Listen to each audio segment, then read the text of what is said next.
Assalamualaikum warahmatullahi wabarakatuh. Alhamdulillah, puji dan syukur senantiasa kita panjatkan kepada Allah Subhanahu wa Ta'ala.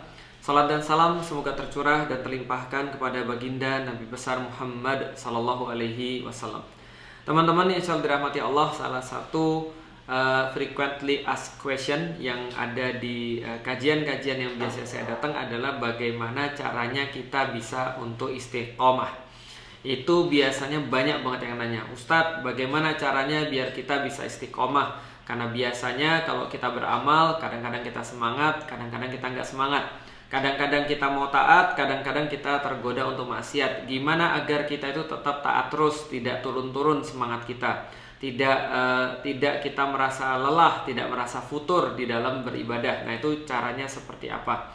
Nah, jadi teman-teman sekalian, ada beberapa hal yang perlu saya sampaikan tentang istiqomah karena ini penting sekali. Karena istiqomah ini adalah bagian di dalam agama yang termasuk sangat esensial. Jadi suatu waktu Rasulullah Shallallahu Alaihi Wasallam itu pernah ditanya tentang perkara bagaimana kalau aku meminta satu nasihat, kata seorang sahabat ini, yang kalau aku sudah mendapatkan nasihat ini seolah-olah aku tidak perlu lagi meminta nasihat. Jadi kalau aku cuma punya satu nasihat ini apa? Yang kalau aku dapat nasihat ini, aku seolah-olah nggak perlu lagi untuk minta nasihat. Maka Rasulullah Shallallahu Alaihi Wasallam menjawab kepada sahabat ini, Qul amantu billah summastaqim. Katakanlah, berimanlah kepada Allah, amantu billah, aku beriman pada Allah, summastaqim. Lalu kemudian beristiqomahlah dengan keimanan itu. Maka keimanan itu adalah satu hal, sedangkan istiqomah adalah hal yang lain. Orang-orang bilang memulai itu lebih mudah daripada menjalani atau beristiqomah. Maka istiqomah ini memang sesuatu yang sangat sulit. Karena memang setelah orang ini beriman, orang punya keimanan, orang mengakui Allah, orang menjadi seorang muslim, dia mendapatkan kunci untuk keselamatan. Dia mendapatkan kunci untuk keridhaan Allah. Tapi yang menentukan berikutnya adalah keistiqomahan. Karena kalau seandainya orang itu tidak istiqomah, maka percuma akhirnya keimanan dia. Jadi qul amantu billah summastaqim. Katakanlah beriman pada Allah lalu beristiqomahlah. Maka istiqomah ini sangat penting. Saking pentingnya istiqomah, teman-teman sekalian, maka ulama-ulama itu pernah berpesan kepada kita bahwasanya bahwasanya istiqomah itu khairum min alfi karomah. Sesungguhnya istiqomah itu lebih bagus daripada 1000 karomah. Jadi kalau seandainya kita tahu ada beberapa ulama-ulama memiliki karomah, memiliki banyak keutamaan-keutamaan, maka keutamaan yang paling tinggi adalah keistiqomahan. Karena tidak ada yang bisa mengalahkan keistiqomahan. Dengan istiqomah itulah kita menjadi banyak sekali kebaikan-kebaikan di dalam kehidupan. Walaupun orang itu melakukan amal-amal yang sedikit, tapi kalau dia istiqomah, maka dia akan melebihi orang-orang yang melakukan amal-amal besar, tapi amal-amal itu cuma dilakukan satu kali saja. Nah, jadi al-istiqomah khairum min alfi karomah. Sesungguhnya istiqomah itu lebih baik daripada ribuan karomah. Pertanyaannya sekarang, bagaimana cara kita untuk beristiqomah? Bagaimana caranya kita bisa mendapatkan derajat istiqomah? Maka jawabannya ada 3. Jadi 3 yang bisa mengantarkan kita kepada keistiqomahan. Yang pertama adalah akidah, yang kedua adalah ukhuwah, yang ketiga adalah syariah. Ini sudah sering banget kita bahas, tapi nggak apa-apa kita ulangi. Karena memang pelajaran itu juga ditentukan oleh berulang-ulangnya kita mendapatkan pelajaran itu. Pertama adalah akidah, yang kedua adalah ukhuwah, yang ketiga adalah syariah. Yang pertama, akidah. Ini berkaitan dengan individual. Tidak berkaitan dengan yang lain. Jadi ini berkaitan dengan apa yang ada pada diri kita. Keistiqomahan itu tergantung pertama pada individual kita sendiri.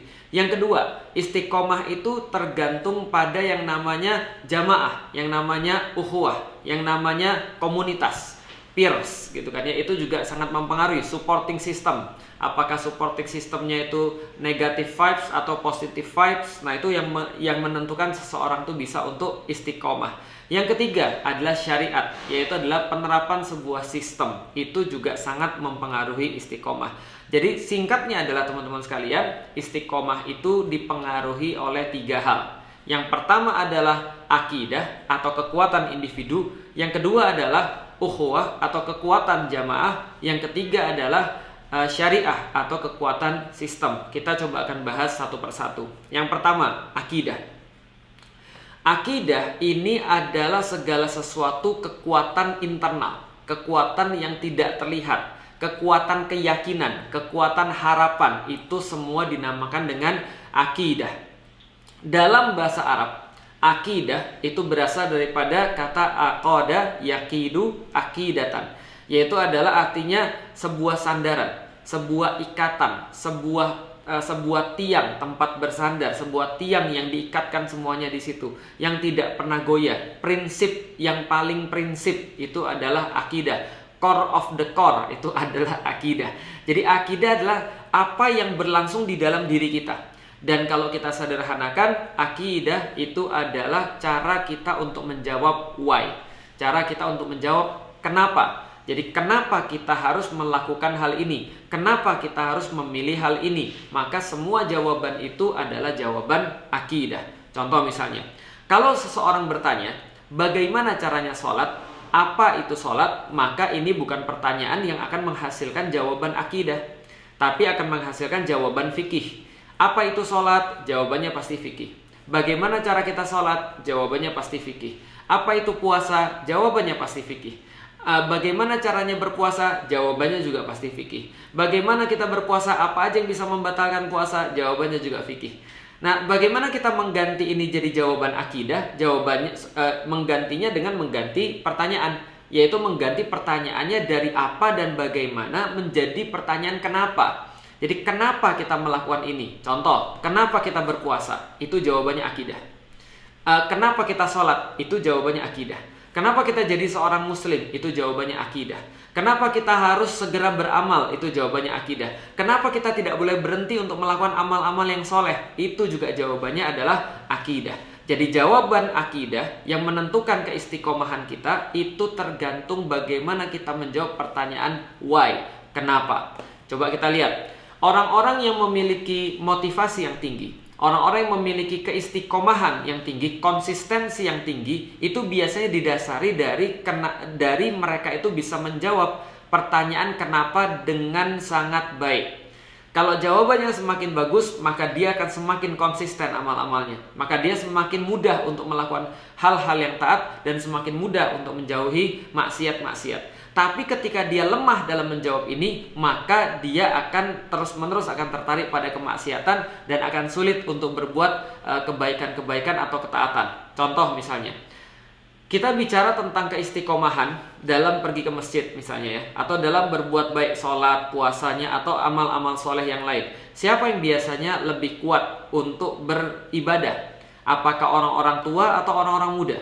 Jadi menurut teman-teman sekalian, coba orang tua atau orang muda yang lebih kuat beribadah, yang lebih banyak datang ke masjid, yang mereka nggak bolong-bolong datang ke masjid, biasanya adalah orang tua. Kenapa orang tua? Itu mereka lebih istiqomah, mereka lebih konsisten dalam berbuat amal-amal soleh. Jawabannya sederhana, karena orang tua itu mereka yakin, lebih yakin daripada anak-anak muda. Mungkin ya, lebih yakin daripada anak-anak muda kalau mereka itu bakal mati. Kalau mereka itu bakal sebentar lagi nggak ada lagi di dunia. Mereka bakal wafat, mereka bakal selesai urusannya di dunia. Karena keyakinan itu, maka orang tua mau untuk susah-susah datang ke masjid meskipun kakinya sakit, meskipun dia misalnya sudah lemah, meskipun dia ngantuk, tapi dia tetap mau pergi ke masjid. Kenapa? Dia yakin betul bahwa giliran dia akan segera datang. Umurnya sudah 80, umurnya sudah 85, dia punya teman-teman. By the way, teman-teman tahu, orang-orang tua tuh biasanya punya catatan tentang nomor telepon teman-temannya. Nah, jadi nama temennya terus ada nomor teleponnya biasanya. Kenapa? Supaya bisa keep in touch gitu ya. Nah, tapi setiap tahun tuh dicoretin satu-satu tuh. Wah, meninggal satu dicoret lagi.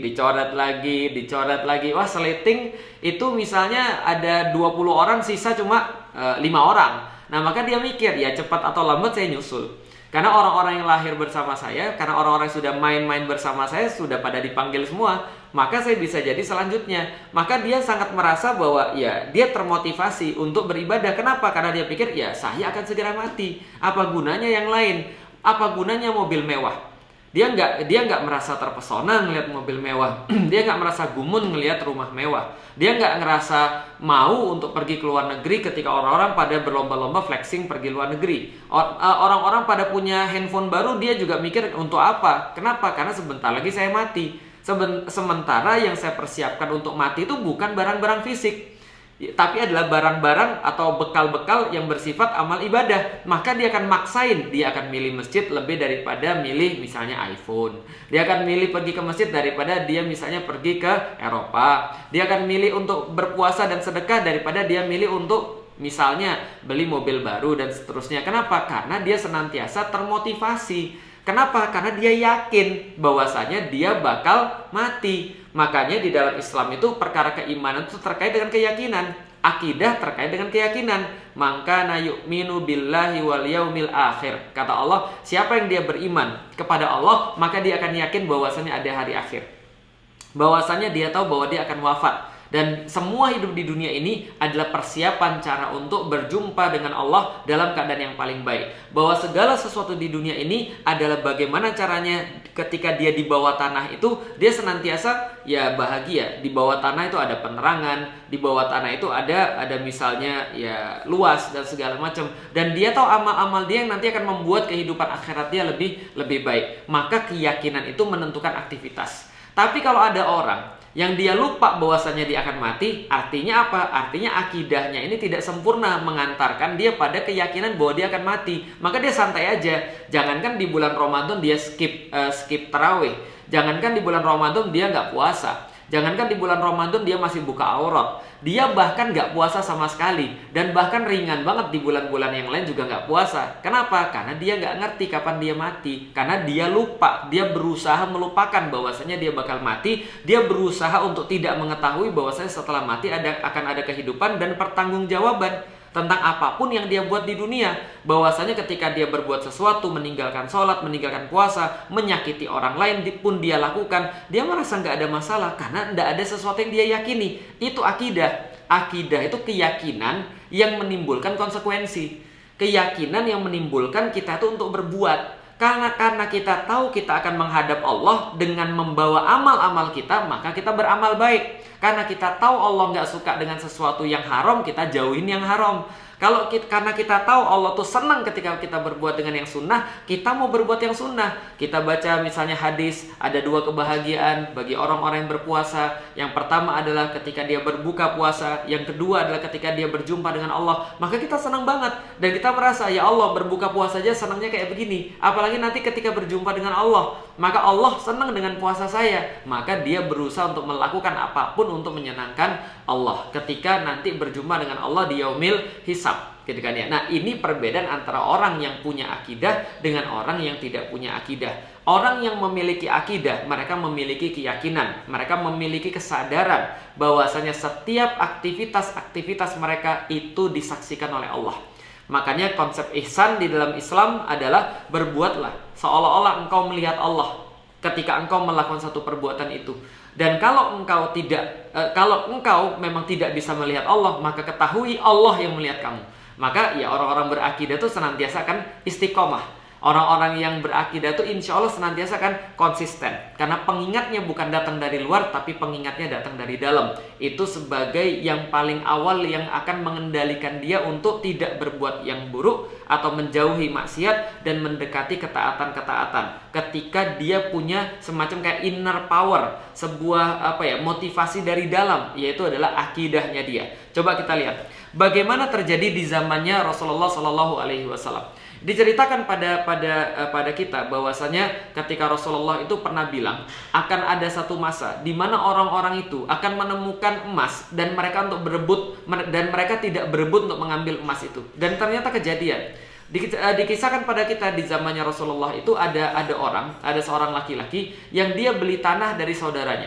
Jadi dia beli tanah dari saudaranya, lalu kemudian setelah dia beli tanah itu dia garap. Setelah dia garap tanah itu, ternyata apa yang dia dapatkan, dia ketemu bongkahan emas di dalam tanah itu. Nah, jadi coba bayangin ya, kita beli tanah, lalu kemudian pas kita gali dapat bongkahan emas. Kalau kita mikirnya apa? Wah, rezeki nomplok. Kita nggak sangka nih beli tanah cuma misalnya 100 juta dapat bongkahan emas nilainya misalnya 500 atau 20 miliar atau 2 miliar misalnya. Taruhlah pokoknya bongkahan emas. Hitung aja kalau 1 gram aja 1 gram aja 1 juta. Bagaimana kalau misalnya 1 kilo itu sudah 1000 gram. Itu sudah 1 miliar kalau 1 kilo. Belum lagi kalau 2 kilo, 3 kilo dan seterusnya. Pokoknya ditemukan di situ bongkahan emas. Maka yang tadi beli tanah itu ternyata dia tidak langsung ngambil emasnya, tapi dia segera menghubungi sahabatnya yang jual tanah itu. Dia bilang, kira-kira gini ya, kalau di Indonesia, "Mas, ini aku baru beli tanah kemarin kan?" "Iya." "Lalu aku dapat nih, ketika aku gali tanah ini untuk bertani, aku dapat bongkahan emas. Lah, ini emasnya ini harus aku kembalikan sama kamu." Yang jual tanah bilang, "Loh, kenapa dikembalikan?" Yang beli tanah bilang, "Lah iya, karena kan aku kan tidak beli emas. Yang aku beli itu tanah sama kamu. Akadnya itu beli tanah, bukan beli emas." Lalu kemudian yang jual bilang, "Iya, tapi akadku itu adalah ngasih kamu tanah yang sudah kamu beli. Berarti apapun yang ada di dalamnya itu milikmu, karena aku sudah jual." Lalu kemudian yang beli bilang, "Enggak, aku tidak merasa bahwa aku tuh beli emas. Kalau aku beli emas ada akadnya, tapi aku belinya tanah, bukan beli emas." Akhirnya mereka ribut. Mereka ribut untuk menolak emas yang mereka dapat di tanah itu, yang ada di tanah itu. Mereka ribut. Satunya bilang, "Enggak, itu bukan punya saya." Satunya bilang juga, "Itu bukan punya saya." Akhirnya karena emas ini tetap harus ada pemiliknya, maka mereka lapor ke hakim. Hakimnya bingung juga, apa masalah kalian ini? Kalian ini nggak pengen damai ya? Problem terus hidup Anda kalian ini. "Iya, karena ini emas bukan punya saya, ini ada di tanahnya dia." Yang satu lagi bilang, "Tanahnya udah saya jual kok." Akhirnya ketika mereka ribut, maka hakim itu bertanya pada mereka, Bapak punya anak perempuan?" "Oh ya, saya punya." "Umurnya berapa?" "Wah, umurnya kebetulan segini." "Wah, sudah siap nikah ya?" "Iya." Tanya lagi sama bapak satunya, Bapak punya anak juga?" "Iya, punya anak laki-laki." "Punya." "Umurnya berapa?" "Wah, sama juga ini, sudah siap nikah." Akhirnya kata hakim, "Nikahkan anak kalian berdua, karena kalian tuh sama-sama orang soleh." Maka emasnya dikasih kepada pasangan baru itu. Nah, ini kan luar biasa ya teman-teman sekalian. Akhirnya kita bisa tahu bahwa di zaman Islam itu, orang ketika ketemu emas dia nggak mau langsung ambil. Kenapa? Karena dia di dalam dirinya terdapat iman, bahwasanya dia tahu bahwasanya Allah tuh melihat, Allah tuh mengetahui, dan Allah akan meminta pertanggungjawaban kalau andaikan ada harta kayak gini yang dia itu tidak bisa buktikan dari mana. Nanti Allah akan minta pertanyaan. Daripada nanti ditanya di akhirat, mendingan saya masalah di sini aja. Maka orang-orang nggak mau ngambil yang bukan haknya. Apa yang membuat mereka seperti itu? Yang membuat mereka seperti itu adalah akidah. Akidah akan membuat seseorang menjauhi perkara-perkara yang tidak disukai oleh Allah, dan senantiasa punya effort untuk mendekati perkara-perkara yang Allah suka. Maka mereka akan istiqomah untuk menjalankan ibadah-ibadah mereka, menjalankan amal-amal soleh mereka, karena mereka punya iman. Saya mau melakukan ini karena saya perlu persiapan nanti di yaumil kiamat. Itu adalah kemudian pikiran mereka. Itu adalah akidah, itu adalah iman. Orang punya akidah, orang punya iman, itu akan lebih kuat daripada orang-orang yang gak punya iman. Iman tuh kalau begitu tentang apa sederhananya? Sederhananya iman itu cuma dua. Satu, keinginan Anda mendapatkan kebaikan. Dua, kekhawatiran Anda mendapatkan keburukan. Kalau bahasa Inggrisnya hope and fear. Itu kan ya, hope and fear. Bukannya kita juga begitu. Iman kita adalah mengharapkan keridhaan Allah, dan kita tidak mau untuk mendapatkan azabnya Allah. Maka ketika kita beriman kepada Allah, kita berusaha untuk melakukan amal-amal soleh, karena kita ingin mendapatkan kebaikan dari situ. Kita ingin mendapatkan janjinya Allah dari situ. Wah, kalau aku istiqomah di bulan Ramadan ini, Masya Allah, aku bisa mendapatkan kebaikan-kebaikan yang sangat banyak. Kalau Allah ridho sama aku, apapun yang aku inginkan, aku bisa dapatkan di dunia ataupun terlebih lagi di akhirat yang kita minta. Tapi kemudian kalau dia malas, dia akan ngingetin dirinya sendiri. Wah, saya harus istiqomah, harus konsisten. Karena kalau saya malas, saya ninggalin nih misalnya kewajiban-kewajiban saya, nanti yang nunggu saya yang buruk-buruk. Dan saya nggak mau saya dapat yang buruk. Saya harus menjauhi neraka. Saya harus menghapuskan dosa-dosa saya. Maka dia konsisten untuk beribadah di bulan Ramadan. Ini adalah yang pertama. Yang pertama adalah akidah. Istiqomah dipengaruhi oleh yang namanya akidah. Yang kedua, teman-teman sekalian, masih ingat yang kedua apa? Yang kedua adalah ukhuwah atau supporting system atau jamaah. Teman-teman sekalian, manusia itu memang dia bisa akidahnya kuat. dia bisa jadi memiliki why yang kuat sehingga dia senantiasa bisa konsisten dalam apapun aktivitas amal ibadah dia. Tapi manusia itu didesain tidak untuk bisa sendiri.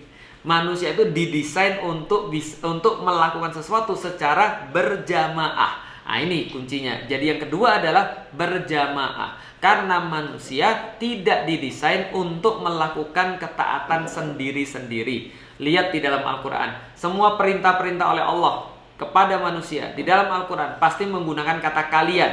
Jadi melakukannya itu harus bersama-sama. Ihdinas siratal mustaqim. Kita minta sama Allah aja, ya Allah tunjuki kami jalan yang lurus. Bukan tunjuki saya, tapi tunjukin kami jalan yang lurus. Ihdinas siratal mustaqim. Itu yang kita minta. Apalagi kutiba alaikumusiyam kama kutiba alal ladzina min qablikum la'allakum tattaqun. Diperintahkan bagi kalian semua untuk berpuasa sebagaimana yang pernah terjadi pada orang-orang sebelum kalian. Berarti perintah puasa itu ya bareng-bareng. Perintah sholat id bareng-bareng. Perintah sholat Jumat bareng-bareng. Kenapa? Bareng-bareng itu akan memudahkan kita untuk menuju ke istiqomahan. Karena kalau kita tidak bareng-bareng, biasanya kita akan terjebak di maksiat. Rasulullah Shallallahu Alaihi Wasallam pernah bersabda, teman-teman sekalian, innama ya'kulu dzi'bu minal ghanami qasiyah.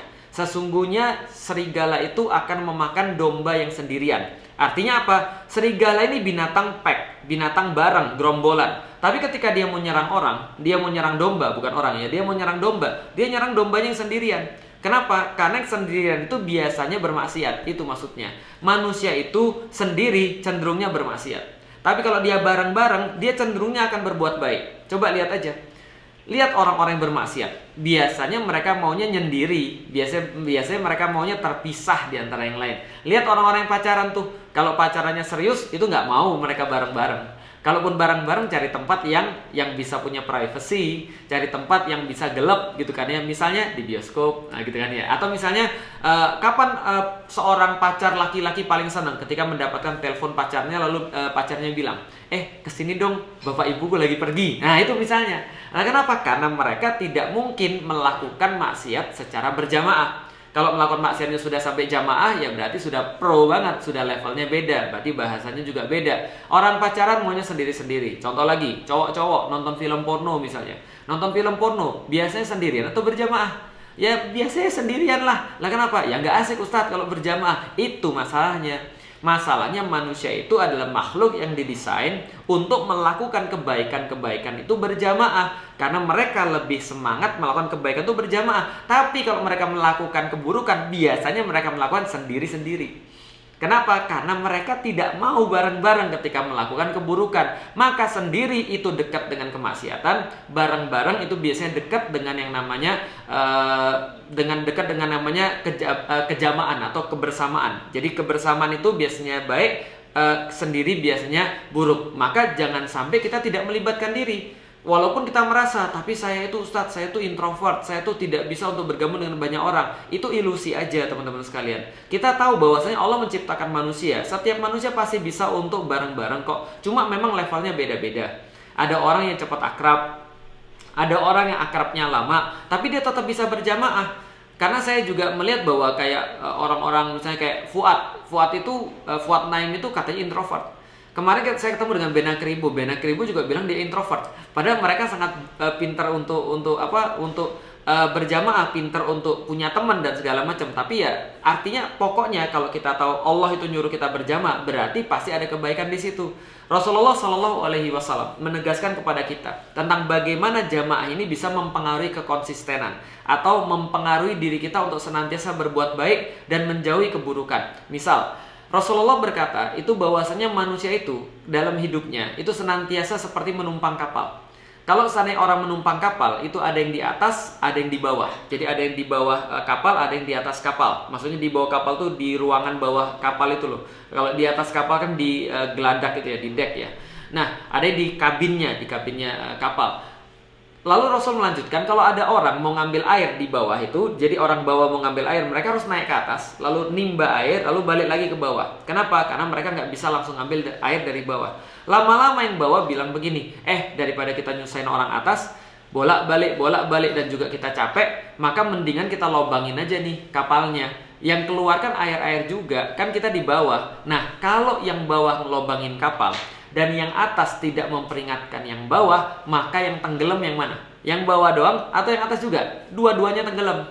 Kenapa? Karena keistiqomahan itu tergantung pada amar ma'ruf nahi munkar. Peers, tergantung pada lingkungan Anda tuh siapa. Jadi kalau Anda itu lingkungannya kacau, Anda itu lingkungannya parah, lingkungan Anda itu ngajaknya maksiat terus, bagaimana mungkin bisa istiqomah di situ? Ustadz, susah banget aku tuh sholat, susah banget aku tuh puasa, susah banget aku tuh tutup aurat. Kenapa? Iya, circle-nya masih circle toxic, circle-nya masih circle negatif. Maka ketika dia mau sholat langsung dicibir.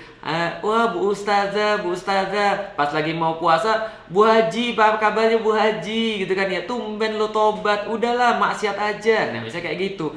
Maka keistiqomahan juga tergantung kita mencari komunitas-komunitas yang baik, mencari teman-teman yang satu frekuensi, mencari komunitas-komunitas yang bisa ngingetin kita ketika kita tuh berbuat salah, bisa nguatin kita ketika kita tuh lagi lemah. Ini kunci istiqomah yang paling tinggi nih sebenarnya. Bukan paling tinggi ya, yang paling mudah yang bisa kita laksanakan. Kalau kita tidak mampu melakukan sendiri, maka cari jamaah yang bisa melakukannya. Makanya teman-teman sekalian, berapa banyak di antara antum nih, nggak juga saya juga sama, gitu kan ya. Berapa banyak di antara kita nih yang kemudian kita mikir, udahlah nanti kita bisa tarawih di rumah. Kan bisa juga tarawih di rumah, kan nggak apa-apa toh tarawih di rumah. Lalu kemudian kita skip, kita kerja di kantor, lalu atau kita melakukan aktivitas-aktivitas yang lain. Orang-orang pada tarawih di masjid, kita nggak ikutan karena kita pikir kita bisa tarawih di rumah. Pas kita pulang rumah terus kita tidur. Berapa banyak kayak gitu? Kenapa? Karena kita lupa bahwa kekuatan istiqomah itu ada pada jamaah. Maka mudah sekali kita bertadarus kalau bareng-bareng. Mudah banget kita beristiqomah taraweh kalau bareng-bareng. Makanya kalau 10 hari terakhir ini istiqomah kita lagi diuji nih, banyak orang yang akhirnya nggak pergi lagi ke masjid. Ya udah, datengin masjid, itu caranya untuk istiqomah. Tapi aku malas datang ke masjid, paksain dirinya. Kan kita udah kasih tahu bahwasanya yang pertama adalah akidah. Kalau akidah nggak mempan, maka ukhuwah. Maka datanglah ke masjid, di situ ada program itikaf, di situ ada program baca Quran. Minimal kita dengerin orang baca Quran. Karena kalau di rumah kita nonton Netflix, itu masalahnya. Lah, itu kita terpaksa untuk berbuat baik, dan itu masih lebih bagus. Makanya istiqomah itu yang kedua paling penting adalah pada kekuatan jamaah. Maka teman-teman harus menaruh diri teman-teman pada peers yang mempressure agar teman-teman tuh jadi orang baik. Harus naruh dalam kondisi supporting system yang bagus, penuh dengan positive vibes, gitu kan ya. Nah, itu adalah yang kedua. Yang ketiga, teman-teman sekalian, yang pertama adalah akidah, yang kedua adalah ukhuwah, yang ketiga nih yang paling kuat sebenarnya. Hanya saja kita belum menikmati sekarang. Tapi yang paling kuat yang ketiga ini adalah sistem. Sistem itu apa? Sistem itu adalah kekuatan yang sangat besar, lebih daripada akidahnya individu, lebih daripada ukhuwahnya berjamaah, yaitu sistem yang dia menerapkan Islam. Nah, kalau sistem ini udah menerapkan Islam, maka orang-orang baik itu akan muncul generational. Jadi kalau akidah itu memunculkan orang baik individu, kalau ukhuwah itu memunculkan orang baik berjamaah, kalau ini memunculkan sistem ini memunculkan orang baik generational. Jadi satu generasi itu orang baik semua. Kenapa? Karena mereka dipaksa jadi baik. Itulah yang Rasulullah Shallallahu Alaihi Wasallam sampaikan, innamal madinatu kalkir. Sesungguhnya Madinah ini seperti tungku api, tanfi khabasiha wa yansi thayyibiha. Sesungguhnya Madinah itu seperti tungku api, maka apapun yang masuk ke dalamnya akan berubah. Kalau masuk, kata Rasulullah, besi yang buruk, maka besi yang buruk-buruk itu buruknya akan hilang. Maka yang tinggal adalah yang bagus-bagus saja, karena sudah terkelupas oleh api tungku itu. Yang kedua adalah kalau besi yang masuk adalah besi yang besi yang bagus, maka besi itu akan mengkilat oleh tempaan tungku itu. Jadi mau masuk besi bagus, mau masuk besi jelek, tetap aja akan jadi bagus. Kenapa? Madinah menerapkan Islam. Madinah menerapkan sistem Islam. Maka orang-orang yang buruk akan masuk jadi baik. Orang-orang yang baik yang masuk jadi tambah baik. Contoh misalnya, bagaimana cara kita mengerti tentang yang namanya sistem? Jadi kayak gini teman-teman sekalian. Kayak kita pergi ke mall atau kita pergi ke pasar. Teman-teman pernah nggak pergi ke pasar yang kotor, kok pasar yang bau dan juga becek banget? Jadi sudahlah bau, lalu kemudian becek, kotor. Maka kalau orang-orang masuk ke pasar yang bau kotor bin becek tadi, maka biasa dia akan meludah, itu misalnya. Kenapa? Dia merasa jijik. Kenapa? Karena dia merasa bau, merasa kotor. Jangankan dia ngeludah, muntah dia pernah di situ.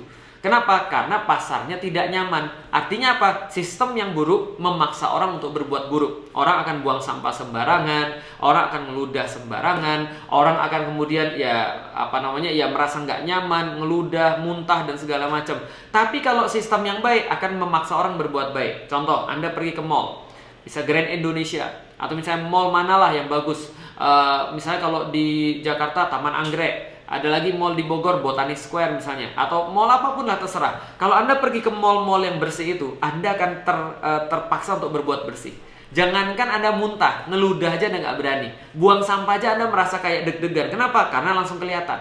Maka sistem yang bersih akan membuat orang berbuat bersih. Sistem yang kotor membuat orang berbuat kotor. Ini kejadiannya. Jadi istiqomah itu kalau ada sistem yang bersih, itu Masya Allah. Lihat Madinah contohnya. Lihat Mekah contohnya, di zaman Rasulullah Shallallahu Alaihi Wasallam, maka mereka senantiasa menerapkan satu sistem namanya sistem Islam. Maka siapapun yang berada di dalam sistem Islam itu akan menjadi orang-orang yang baik. Minimal mereka terpaksa jadi orang yang baik. Berarti selain kita punya akidah, kuatin akidah kita. Dua, kita kuatin supporting system kita, komunitas kita, sambil kita nunggu bahwasanya kita tuh diterapkan Islam. Karena kalau nggak diterapkan Islam, susah kita istiqomah. Kenapa? Karena justru sistemnya ngajak kepada keburukan. Misal, gimana kita bisa istiqomah? Gimana kita bisa menjauhi khamar? Orang misalnya di negeri kita, itu khamar tuh boleh asal di bawah 5%. Apalagi riba itu dijadikan sebagai jantung ekonomi. Itu sistemik. Bagaimana caranya bisa istiqomah? Bagaimana caranya kita bisa terus-menerus untuk berbuat taat kalau misalnya kita dipaksa terus untuk berbuat maksiat? Paham teman-teman sekalian? Maka ini adalah cara untuk istiqomah. Satu, akidah dikuatin. Pertanyaan why dikuatin, ditanyain terus. Kalau nggak bisa, tonton video-video saya. Saya banyak sekali bahas tentang akidah. Tonton video-video saya di YouTube, itu banyak sekali membahas tentang akidah. Yang kedua, cari komunitas yang baik. Cari komunitas yang nggak toksik. Jauhi komunitas yang toksik. Yang itu bisa membuat kita untuk lebih kuat dalam beribadah kepada Allah. Istiqomah terus-menerus dalam beribadah kepada Allah. Yang ketiga, sistem yang menerapkan Islam. Sayangnya ini belum. Dan mudah-mudahan kalau seandainya kita memperjuangkan, mudah-mudahan nanti anak cucu kita itu bisa berada dalam sistem Islam yang ngajak semuanya itu untuk jadi dalam kebaikan. Jadi teman-teman sekalian, itu adalah tips dan trik untuk bisa istiqomah. Selain juga berdoa kepada Allah, Allahumma sabit qalbi ala dinik. Ya Allah, tolong tetapkan agama saya dalam agamamu. Itu kan ya, ya muqallibal qulub sabit qalbi ala dinik. Ala ta'atik juga boleh. Jadi tetapkan saya dalam kebaikan, tetapkan saya dalam Islam, tetapkan saya dalam agamamu ya Allah. Dan ada beberapa tips-tips yang lain juga. Misalnya Ustadz Fatih Karim, Ustadz saya, dia itu beli kain kafan. Lalu kain kafan tuh disimpan di lemarinya. Untuk setiap pagi dia lihat, maka dia, wah ini saya mau mati. Balik lagi ke akidah gitu kan ya. Maka dia akan senantiasa istiqomah dalam melakukan kebaikan-kebaikan. Ada di zaman para sahabat, mereka gali lubang kubur di dalam rumahnya. Ketika begitu mereka futur, mereka ngelihat lubang kubur itu, oh nanti aku akan di sini. Hari ini aku akan beribadah. Paling lama selama hidupku 60 tahun beribadah. Itu pun aku nggak tahu setelah itu aku kuat lagi ibadah atau enggak. Tapi di sini nunggunya lama. Mendingan aku sekarang capek ibadah daripada nanti aku capek di dalam kubur itu. Masih nggak bisa juga dia tidur di dalam kubur itu. Itu para sahabat. Untuk kemudian beliau mengetahui seperti apa nggak enaknya ketika di dalam kuburan tapi nggak punya teman, tapi nggak punya sahabat, dan dia nggak punya amal yang diandalkan. Nah maka teman-teman sekalian, mudah-mudahan kita semua bisa istiqomah, terutama pada hari-hari yang terakhir di bulan Ramadan ini. Mudah-mudahan kita bisa memaksimalkan, karena sesungguhnya amal-amal itu tergantung pada akhirnya. Mudah-mudahan di akhir ini kita bisa istiqomah dalam beribadah, kita bisa kemudian untuk senantiasa memaksakan diri kita untuk bisa taat kepada Allah Subhanahu wa taala dan menjauhi maksiat-maksiat yang lain. Wallahu a'lam bishawab. Assalamualaikum warahmatullahi wabarakatuh.